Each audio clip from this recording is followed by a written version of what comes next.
latest adventures from Ecuador, flying and traveling during the pandemic. Well, I hope you're going to enjoy this video, and if you're a first timer, do hit the subscribe and click the bell for notifications. To clear customs, you have to fill out a form detailing where you're going to stay for the first 21 days in Ecuador.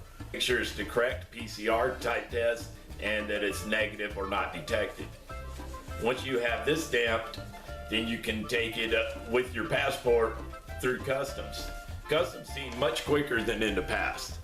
When I got to customs, they just asked me what purpose my trip was, and then asked me what the duration of my visit was expected. I told them at least 90 days, stamped my passport, and sent me on my way.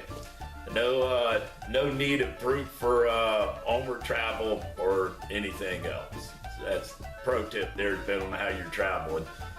After clearing customs and getting to the outside of the Quito airport in Ecuador, I went to the Claro booth and bought a SIM chip for my phone so I could text my taxi driver and other needful important things.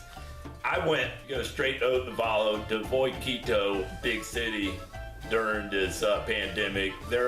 I understand from watching some local news, even while I was in the States, that some of the French communities on the outlying poorer sections of Quito seem to still have some minor outbreaks of COVID. So I opted to skip the big city, and well, the air there is kind of polluted, which is tough on some hill people like me, like fresh air. So I went to Otavalo, much smaller town, still a lot bigger than where I am currently, but the air is very fresh and clean there. It's a little bit lower altitude than Quito, so it's a little easier to adjust to the change in elevation.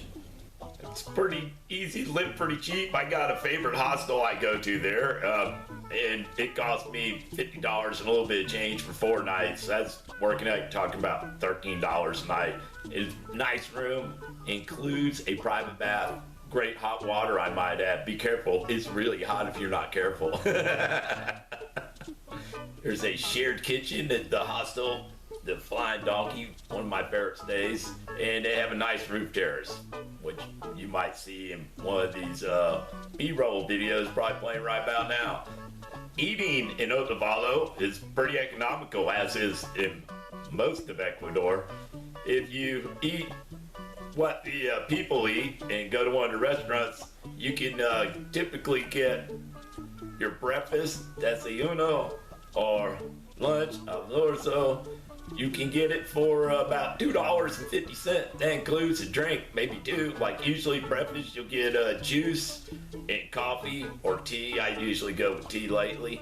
You get an egg, maybe 2, it depends, and some bread, some cheese, some jelly or jam. It's pretty filling meal. It's rather tasty. I like it. And you can just look at the menus. They're posted at doorways to these places. Typical cost, from what I've observed, is $2.50. Supper might cost you a bit more. You might be talking neighborhood of $6, and that would include everything. Now, if you're going to the touristy place, expect to pay prices close to what you would pay in Myrtle Beach, Gatlinburg, Destin, Florida, or something like that. There's a lot of variant in between, though. If you go somewhere and there's no English on the menu, in my opinion, that's a good sign. You probably won't be paying a lot. If they went through the trouble of putting English on the menu or on the business name, you're probably going to be paying a bit more. So it's up to you and what you're looking for. Of course, the cheapest answer is to go to the Mercado, Supermercado, do your own shopping. Just a whole lot better deal. You eat really good. I mean, hey, zucchini costs 38 cents. It's probably got 5 or 6 meals in it. Been doing some shopping. I'm gonna apologize. I've eaten quite a bit of the produce, but I have a few items, and I've gotten a few friends to ask questions about what it was like shopping here and such. So here's my first example of a nice red onion, sweet onion, very tasty, I might add, and it only costs This one was 12 cents. Or sweet onion. See, it's a little flat. Very tasty. I would say it's better than Vidalia onion personally. This one was only 29 cents. It weighs quite a bit more than the little red one I just showed you. This is really tasty. I eat these onions with just about every meal, especially breakfast. And zucchini, I love squash. I apologize, I've been nibbling on this one. It's huge. I mean, look how big it is. But as you can see, it's not full of seeds like one in the States this size might be expected to be seedy. I've eaten most of this one. This sucker weighed a pound when I bought it. It was quite a bit longer. At any rate, it only cost 38 cents. And I've been eating it on a few days. I would say I got 2 more meals in this zucchini still. Then we come to peppers. I love peppers. They're really expensive in the States. Check out these nice, yummy green peppers. These things are great. And they were only 22 cents. For 2 of them, it's just 22 cents. So, think about it. That's pretty cheap, ain't it? Yellow peppers, red peppers are a little more pricey than the green peppers.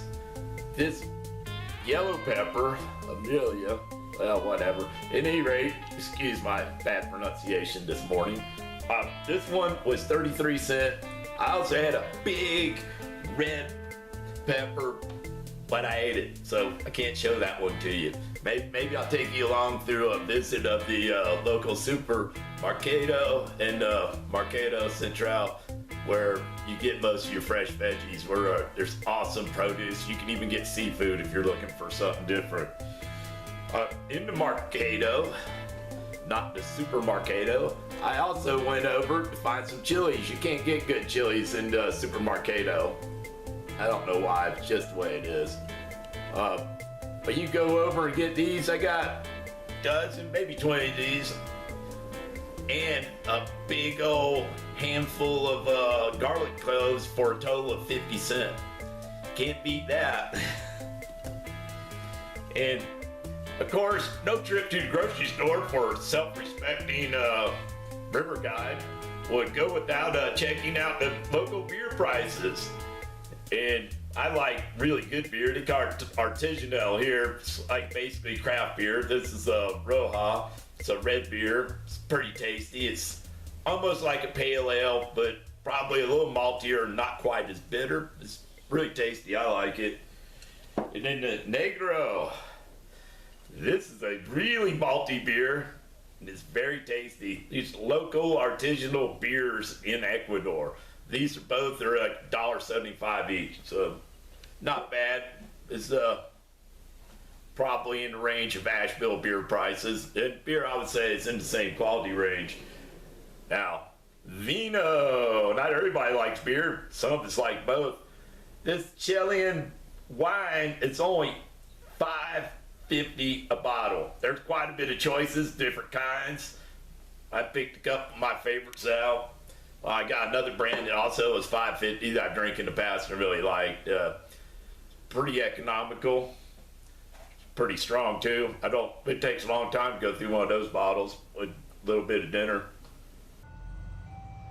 So the garbage trucks play ice cream music, so you know when they're coming. This also helps you avoid leaving the garbage out too long so that the dogs can get into it and spread it. Baños, I typically rent an apartment. So much more economical than staying at hotels, hostels. In the long run, you have a place to yourself, your own kitchen, your own bathroom. It's pretty nice. I like it. Great by river guide standards for sure. So I hope you enjoyed the drone footage. There was a bit of an incident and the drone took a rather hefty fall, so the odds of more drone footage on this trip are somewhat remote.